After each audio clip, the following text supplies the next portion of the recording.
Hello and welcome to mastic academy. Hope you are all doing well. तो आज के session में हम लोग जो है एसएससी जो एग्जाम कंडक्ट करती है, एसएससी सीजीएल जो ग्रेजुएट लेवल का होता है और एसएससी सीएचएसएल जो +2 लेवल का होता है। तो एसएससी जो होता है स्टाफ सिलेक्शन कमीशन, ये ऑल इंडिया लेवल पे जो है ईच एंड एवरी ईयर जो है एग्जाम कंडक्ट कराता है, जिसमें दो पॉपुलर बहुत ज्यादा एग्जाम है। दो ये एग्जाम जो बहुत पॉपुलर होते हैं, एक प्लस 2 के लिए होता है जो सीएचएसएल के नाम से फेमस है, और एक होता है ग्रेजुएट लेवल जो कि आपके ग्रेजुएट लेवल पे सीजीएल के नाम से फेमस होता है। ये दो ऐसे एग्जाम है जो ईच ईयर कंडक्ट होते हैं। और अगर कोई प्रिपेयर करना चाह रहा है, जैसे होता है ना कि आप गवर्नमेंट एग्जाम प्रिपेयर करना चाह रहे हैं, तो कहाँ से स्टार्ट करें। ये इंडिया के जो ऐसे और इन एग्जाम का जो सिलेबस है, ये ऐसे सिलेबस है कि अगर आपने इसको कवर अप कर लिया तो अदर जो एग्जाम होते हैं, अदर जो वनडे एग्जाम होते हैं, वो चाहे कोई एसआई वाला एग्जाम हो या पुलिस वाला एग्जाम हो या रेलवे के एग्जाम हो, वो सब एग्जाम में मोरलेस यही सिलेबस फॉलो होता है। तो अगर आपने एसएससी का प्रिपरेशन कर लिया तो मोरलेस आप हर कॉम्पिटिटिव एग्जाम का एक तरह से प्रिपरेशन आपने कर लिया होगा, ऐसा माना जाता है। एसएससी सीजीएल जो होता है ऑलमोस्ट जो है आपका, अगर यूपीएससी को छोड़ दिया जाए तो यूपीएससी के बाद जो है इंडिया का जो है सेकंड मोस्ट इंपॉर्टेंट एग्जाम होता है, जिसमें सबसे ज्यादा लोग अपियर होते हैं और ईच एंड एवरी ईयर ये कंडक्ट होता है। पोस्ट भी इसमें बहुत अच्छे आते हैं।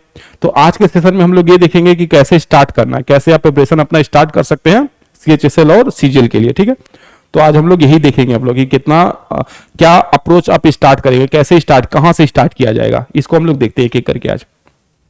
तो पहला यहाँ पे क्या बताया जा रहा है, पहला स्टार्टिंग देखिए क्या हो रहा है कि पहले आपको जो पैटर्न समझना पड़ेगा एसएससी सीजीएल और सीएचएसएल का, पहले पैटर्न समझना पड़ेगा। ठीक, तो यहाँ पे जो एग्जाम में जो कॉमन सब्जेक्ट होते हैं, बस 4 ही सब्जेक्ट का सारा खेल है यहाँ पे। क्वांटिटेटिव एप्टीट्यूड अपने पास नहीं, मैथ ये इंपॉर्टेंट होता है अपने पास। सेकंड में रीजनिंग जो हर एक एग्जाम में पूछा जाता है, नहीं। फिर आता है अपने पास इंग्लिश जो कि काफी इंपॉर्टेंट है एसएससी के लिए। अगर आप एसएससी क्वालिफाई करना चाह रहे हैं तो आपको इंग्लिश में अच्छा होना ही पड़ेगा।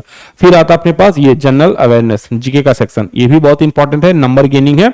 आ गया तो अच्छा है, बहुत अच्छे नंबर गेन कर सकते हैं। तो ये चारों सब्जेक्ट जो होते हैं यही मिलकर आपका सिलेक्शन कराते हैं। और ये चारों ऐसे सब्जेक्ट है जो ऑलमोस्ट इंडिया के हर एग्जाम में पूछे जाते हैं। जितने भी गवर्नमेंट एग्जाम कंडक्ट कराती है उन एग्जाम में यही क्वेश्चन, इसी सब्जेक्ट से जो है बार बार क्वेश्चन पूछे जाते हैं। तो यही 4 होता है। रेलवे में बस इंग्लिश नहीं आता। रेलवे में क्या होता है, इंग्लिश नहीं आता है, उसमें मैथ आएगा आपका, रीजनिंग आता है और आपका जीके जीएस आता है, बस उसमें इंग्लिश नहीं आता। बस ये एक डिफरेंस है, बाकी आप जो भी एग्जाम फेस करेंगे उसमें ऑलमोस्ट आपको ये चारों चीज देखने को मिलेगा। ठीक है, चलो आगे चलते हैं। क्या होता है, आप कैसे स्टेप बाय स्टेप अपने प्रिपरेशन को स्टार्ट कर सकते हैं। पहला होता है कि आप अपने सिलेबस को जानें कि क्या है आपका सिलेबस। नहीं, सिलेबस क्या है, मैथ का सिलेबस क्या है, रीजनिंग का क्या है, इंग्लिश का क्या है, जीके जीएस का सिलेबस क्या होता है, उसमें क्या क्या टॉपिक्स आते हैं, ये जानना बहुत जरूरी है। ठीक है, उसके लिए हम लोग क्या कर सकते हैं, प्रीवियस ईयर के क्वेश्चन लगा सकते हैं। प्रीवियस ईयर के क्वेश्चन हमको ये आइडिया देता है कि कौन से ऐसे टॉपिक है जो सबसे ज्यादा इंपॉर्टेंट है, नंबर गेनिंग है, जहां से हर साल क्वेश्चन बनते हैं। अगर हम लोग को ये पहले से पता चल जाए कि ये टॉपिक में सबसे ज्यादा क्वेश्चन बनते हैं, हम लोग उस टॉपिक को अच्छे से याद कर लेंगे, अच्छे से प्रिपेयर कर लेंगे। तो इसके लिए हम लोग को पीछे के जो प्रीवियस ईयर होता है पीवाईक्यू हम लोग को सॉल्व करना पड़ेगा। ठीक, तो पहला क्या करना है, फुल सिलेबस को कवर अप करना है, टॉपिक वाइज सॉल्व करना है। एटलीस्ट 5 to 10 ईयर्स के लिए, 5 to 10 ईयर्स का कम से कम प्रीवियस ईयर के जो पीवाईक्यू होते हैं उसको हम लोग को करना पड़ेगा। ठीक, आइडेंटिफाई करना पड़ेगा वहां से जो इंपॉर्टेंट टॉपिक्स होते हैं, इंपॉर्टेंट क्वेश्चन होते हैं अपने पास, जहां से सबसे ज्यादा क्वेश्चन पूछे जाते हैं। रिपीटेड टॉपिक्स कौन सा है, कौन ऐसे टॉपिक है जहां पे बार बार क्वेश्चन पूछे जा रहे हैं, बार बार रिपीट हो रहा है। डिफिकल्टी लेवल देखना है कि हर एग्जाम में जो है ईच ईयर जो एग्जाम कंडक्ट हुआ था उसमें कितने डिफिकल्ट क्वेश्चन होते हैं। ऑब्वियस है, अगर 100 क्वेश्चन आपसे पूछे जा रहे हैं तो ऑब्वियस है, ऐसा तो होगा नहीं कि उसमें सारे के सारे क्वेश्चन हार्ड हो। ऑब्वियस है 10 to 15 क्वेश्चन हार्ड लेवल के होंगे। तो हार्ड लेवल के क्वेश्चन कितने हार्ड है, क्या उनको अटेम्प्ट करना है, नहीं करना, ये प्लानिंग आपको यहां से पता चल जाएगा। इसलिए आपको क्या करना पड़ेगा, पहले टॉपिक वाइज अपना सिलेबस कंप्लीट करना पड़ेगा। सिलेबस कंप्लीट करने के बाद आपको कम से कम प्रीवियस ईयर के क्वेश्चन लगाने पड़ेंगे ताकि आपको आइडिया लग जाए कि कहां से क्वेश्चन पूछे जा रहे हैं। ठीक है, चलो अगला क्या होता है, आपको एक स्ट्रॉन्ग बेसिस बनाना पड़ेगा। नहीं, फर्स्ट सेकंड मंथ के लिए स्टार्टिंग का जो फर्स्ट 2 मंथ होता है बहुत इंपॉर्टेंट होता है। उसमें हम लोग क्या करेंगे, क्वांटिटेटिव एप्टीट्यूड में किस में फोकस करेंगे, नंबर सिस्टम। स्टार्टिंग होता है नंबर सिस्टम से, आप वहां फोकस कीजिए। सिंप्लीफिकेशन में फोकस कीजिए, परसेंटेज है, ratio, profit loss, time work है और टाइम स्पीड डिस्टेंस होता है। इसमें क्या करना, पहला 2 मंथ इसी में फोकस करना है, कुछ ज्यादा नहीं, इसी को प्रैक्टिस करना है। इनसे रिलेटेड जो क्वेश्चन होते हैं पहले इसको एक बार लगा लीजिए, तरीका सीख लीजिए, शॉर्ट ट्रिक इनके क्या होते हैं, कैसे क्वेश्चन को अप्रोच करना, ये सीख गए आप। फिर क्या करें, डेली बेसिस पे ईच एंड एवरी टॉपिक से आप 1 से 2 क्वेश्चन लगाइए रोज, हर क्योंकि एग्जाम में हर बार इनसे क्वेश्चन जरूर आएंगे। तो आपको सबसे पहला इंपॉर्टेंट काम क्या है, फर्स्ट 2 मंथ में, पहला जो 2 मंथ होगा आपको इसमें ये सारी चीज कंप्लीट करना है। फर्स्ट 2 मंथ में आपको बस इतने पे फोकस करना है, पूरा सिलेबस को नहीं कवर अप करना, मैथ में बस इतने टॉपिक को कवर अप करना है। रीजनिंग में क्या करना है, आप एनालॉजी से स्टार्ट कर सकते हैं, क्लासिफिकेशन है, कोडिंग डिकोडिंग है, सीरीज है, ब्लड रिलेशन और डायरेक्शन है, क्योंकि यहां से हर बार क्वेश्चन बनते हैं, तो ये सबसे इंपॉर्टेंट है। तो आप क्या करेंगे, सबसे पहले इसी सेक्शन को आप कवर करेंगे फर्स्ट 2 मंथ में। तो फर्स्ट 2 मंथ में हम लोग का टारगेट क्या होगा, आप इसको कंप्लीट कर लो, रीजनिंग के इस सेक्शन को आप कंप्लीट कर लो, ठीक, क्योंकि यहां से क्वेश्चन सबसे ज्यादा बनते हैं। फिर आता अपने पास इंग्लिश का सेक्शन। इंग्लिश में आपको ग्रामर, पार्ट्स ऑफ स्पीच जो सबसे इंपॉर्टेंट होता है, ये सबसे इंपॉर्टेंट है। टेंस आर्टिकल, टेंस आप पहले भी पढ़े होंगे, तो आर्टिकल का कुछ यहाँ पे यूज करना सीख लीजिए, लेकिन पार्ट्स ऑफ स्पीच सबसे इंपॉर्टेंट होता है, जो सबसे ज्यादा नंबर गेनिंग होता है, उसको करना। वोकैबुलरी एक दिन में बनेगा नहीं, तो आप कम से कम 10 to 15 वर्ड जो है रोज आप याद कर सकते हैं, क्योंकि एग्जाम में वोकैबुलरी से ही क्वेश्चन बनता है। कुछ रूट वर्ड होते हैं जो आपको आने चाहिए। दूसरा है रीडिंग कंप्रीहेंशन, अगर डेली बेसिस पे थोड़ा बहुत पढ़ लिया जाए तो एग्जाम में जो है आपको तरीका पता चल जाएगा कि कितना फास्ट आप उसको सॉल्व कर पाएंगे। तो ये भी होता है, एग्जाम में जो है जल्दी लगाने के लिए आप ऐसा काम कर सकते हैं, ठीक है। फिर आता है आपका अगला जनरल अवेयरनेस। जनरल अवेयरनेस जो सेक्शन होता है काफी लेंदी होता है, इसका सेंसर काफी लेंदी होता है, हिस्ट्री, ज्योग्राफी, पॉलिटी, इकोनॉमी, यहां से क्वेश्चन बनते हैं। अब हर सेक्शन से 2 या 3 क्वेश्चन ही आएंगे, ज्यादा नहीं, लेकिन 2-3 क्वेश्चन आएंगे।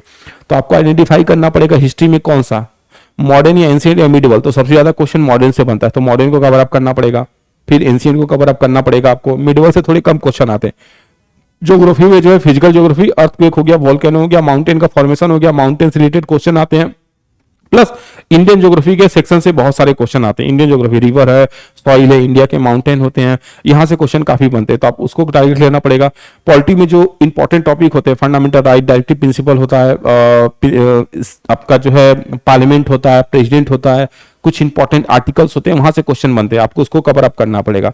डेली बेसिस पे आप करंट अफेयर लगा सकते हैं, और एग्जाम से जस्ट पहले कम से कम 6 मंथ का करंट अफेयर आपके पास प्रिपेयर होना चाहिए, तब जाके जो है यहां से आप अच्छा खासा क्या बोलते हैं आपका प्रिपरेशन होगा, मतलब अच्छा खासा आप नंबर गेन कर सकते हैं, ठीक है। तो पहला 2 मंथ के लिए आप उतना सिलेबस को कवर करेंगे। फिर क्या है, डेली स्टडी प्लान में हम लोग क्या कर सकते हैं, जब बिगनर होगा तो बोलते हैं कम से कम 6 to 8 आवर्स का एक डेली प्लान बनाना पड़ेगा आपके पास। नहीं, सिंपल रूटीन है, बोलते हैं मैथ को 2 आवर दे सकते हैं, रीजनिंग को जो है 1.5 आवर है, इंग्लिश के लिए 1.5 आवर है आपके पास, और आप 1 to 2 आवर करंट अफेयर या जीके को दे सकते हैं। ऐसे आप टाइम को डिवाइड कर सकते हैं डेली बेसिस पे। मॉर्निंग में 2 सेशन लगा लो, मैथ रीडिंग कर लो, इवनिंग के टाइम पे इंग्लिश और आप जीके पढ़ सकते हैं। आप ऐसे कर सकते हैं, मॉर्निंग के टाइम पे मैथ के साथ इंग्लिश ले लो, शाम को रीजनिंग के साथ आप जीके कर सकते हैं। ऐसे कुछ करके प्लान करना पड़ेगा आपको। 1.5 आवर या 2 आवर्स का आपको डेली प्लान बनाना पड़ेगा अपने हिसाब से। प्रैक्टिस के लिए आप क्या कर सकते हैं यहाँ पे, तो प्रैक्टिस प्लस एनालिसिस करना बहुत जरूरी है सिलेक्शन के लिए, सबसे इंपॉर्टेंट ये होता है।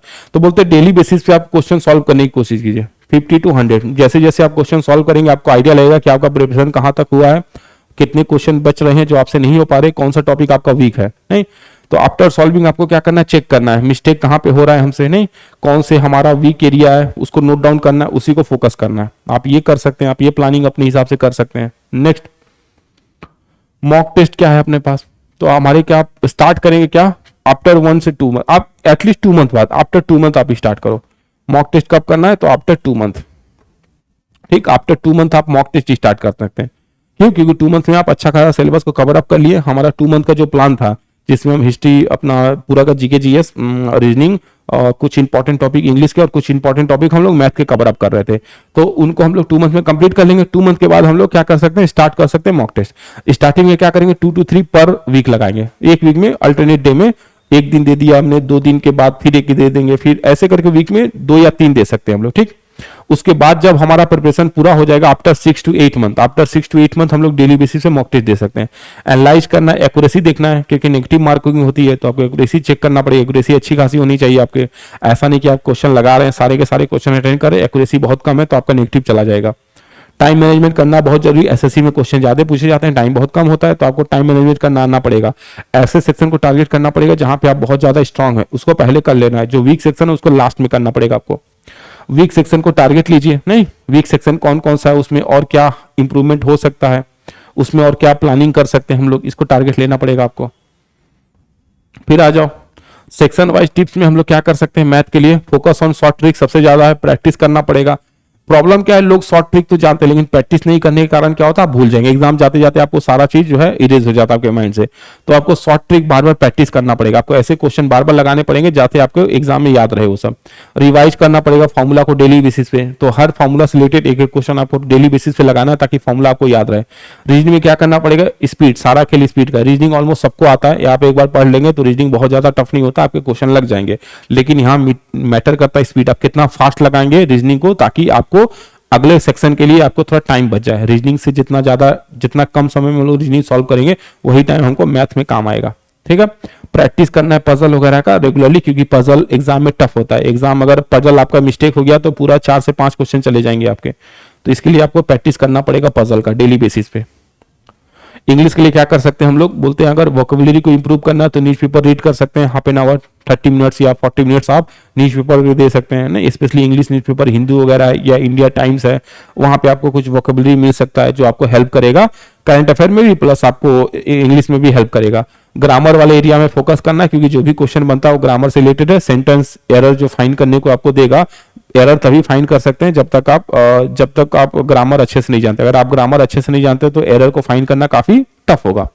जीके में क्या करना है, रिवाइज करना है रेगुलरली। किसको, जीके का जो मेमोरी बेस कुछ ट्रिक बना लीजिए। नहीं, रिवर है उनके जो बोलते हैं अपने रिवर, उनके ट्रिब्यूटरीज होते हैं, माउंटेन होते हैं, हाईएस्ट पीक होते हैं उनके, कुछ सॉइल होते हैं, सॉइल में कौन सा क्रॉप ज्यादा होता है, सॉइल का डिस्ट्रीब्यूशन कैसे है। तो ऐसे कुछ जो है वहां पे आपको शॉर्ट ट्रिक बनाना पड़ेगा ताकि आप उसको याद कर सके। जो इवेंट हुए थे मॉडर्न हिस्ट्री में, जो इवेंट हुए थे उनका क्रोनोलॉजिकल ऑर्डर क्या है, ऐसे करके आप कुछ ट्रिक बना लीजिए, उसको डेली बेसिस पे प्रैक्टिस कीजिए। क्या बोलते हैं, शॉर्ट नोट बनाना पड़ेगा। हिस्ट्री, ज्योग्राफी, पॉलिटी सबका शॉर्ट नोट बनाना पड़ेगा क्योंकि एग्जाम से पहले शॉर्ट नोट ही आपको काम आएगा। सारे इंपॉर्टेंट टॉपिक को कवर अप कीजिए और उनसे इंपॉर्टेंट नोट्स को नोट डाउन करना पड़ेगा, शॉर्ट नोट बनाना पड़ेगा ताकि हम लोग उसको रिवाइज कर सके जल्दी से। फिर अब यहाँ पे क्या कर सकते हैं हम लोग, इंपॉर्टेंट टॉपिक जो हाई वेटेज वाले हैं, तो मैथ में कुछ टॉपिक है, ये परसेंटेज बहुत वेटेज है, हर बार क्वेश्चन पूछता है। Ratio, simple interest, compound interest, time और वर्क, इस पे सबसे ज्यादा फोकस करना है क्योंकि यहाँ पे सबसे ज्यादा क्वेश्चन बनते हैं। रीजनिंग में हम लोग को सीरीज पे टारगेट करना है, कोडिंग और पजल पे। सीरीज, कोडिंग और पजल ये हर बार एग्जाम में रहेगा, इसमें क्वेश्चन फिक्स है, ये आना ही आना है। आप जितना ज्यादा प्रैक्टिस करेंगे उतना ईजी है।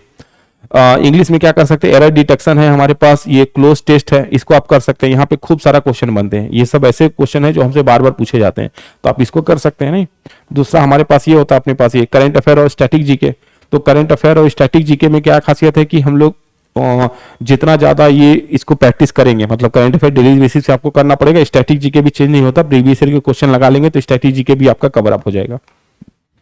तो ये कुछ हाई वेटेज वाले कुछ टॉपिक है जो एग्जाम में सबसे ज्यादा पूछे जाते हैं।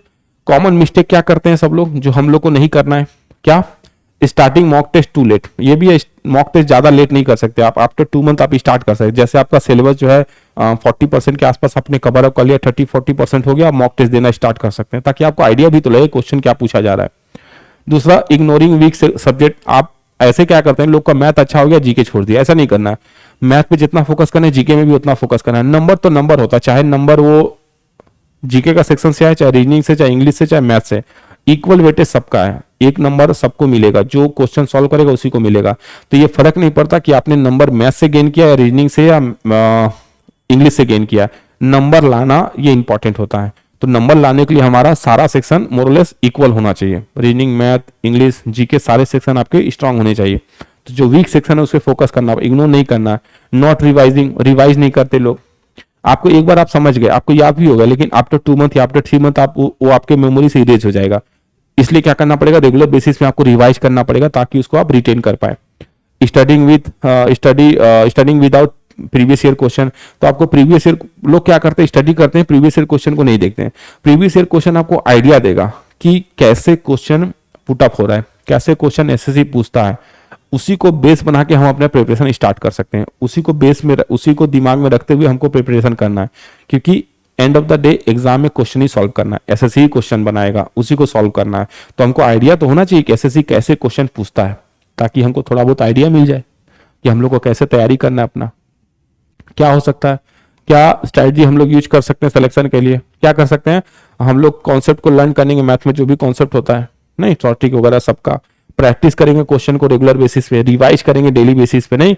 मॉक टेस्ट बहुत सारा देंगे हम लोग, एनालिसिस करेंगे मॉक टेस्ट देने के बाद, कहाँ पे वीक हो रहा है, कहाँ पे लैग कर रहे हैं, क्यों मैनेजमेंट नहीं हो पा रहा, टाइम मैनेजमेंट क्यों नहीं हो पा रहा, इन सब चीजों पे फोकस किया जाएगा, तो हमारा सिलेक्शन का जो चांसेस है वो थोड़ा बढ़ जाएगा। ठीक, 3 मंथ स्टार्टर प्लान क्या होता है, क्विक ओवरव्यू का अगर हम लोग कैसे कर सकते हैं फर्स्ट 3 मंथ के लिए, तो पहला मंथ में बेसिक और इजी क्वेश्चन पे जाएंगे। नहीं, पहले हम लोग ऐसे क्वेश्चन को सॉल्व करेंगे जो बहुत इजी होता है, फंडामेंटल राइट, डीपीएसपी नहीं, ऐसे सिंप्लीफिकेशन, सिंपल एसआई से रिलेटेड क्वेश्चन, ऐसे वाले क्वेश्चन को सॉल्व करेंगे जो बेसिक है और हर बार क्वेश्चन पूछे जाते हैं इजी लेवल के।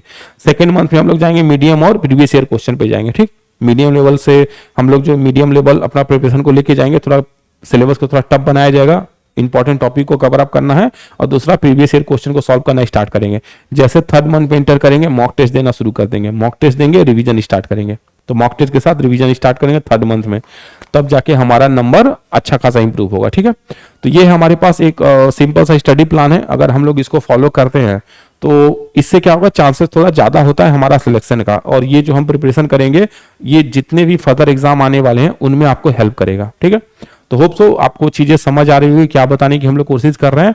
अगर इससे रिलेटेड आपको और कोई क्यूरी है और कुछ जानना चाहते हैं तो आप हम लोग को कमेंट में बताइए, हम लोग आपकी क्यूरी को दूर करेंगे। और अगर आप चाहते हैं कि हम लोग आपके लिए कोई और लेके आए, कोई सीरीज स्टार्ट करना है जहां पे आप लोग को लग रहा है आप लैक हैं, वो सब्जेक्ट आपको इंप्रूव करना है, मैथ हो, रीडिंग हो, इंग्लिश हो, या जीके जीएस का कोई सेक्शन हो जहां पे आपको लगता है कि यहाँ पे कुछ इंपॉर्टेंट प्रीवियस ईयर के क्वेश्चन डिस्कस करने चाहिए जो आपसे नहीं हो पा रहा है, तो आप कमेंट में कीजिए, हम लोग उसको ऐसा वाला सीरीज स्टार्ट करने की कोशिश करेंगे।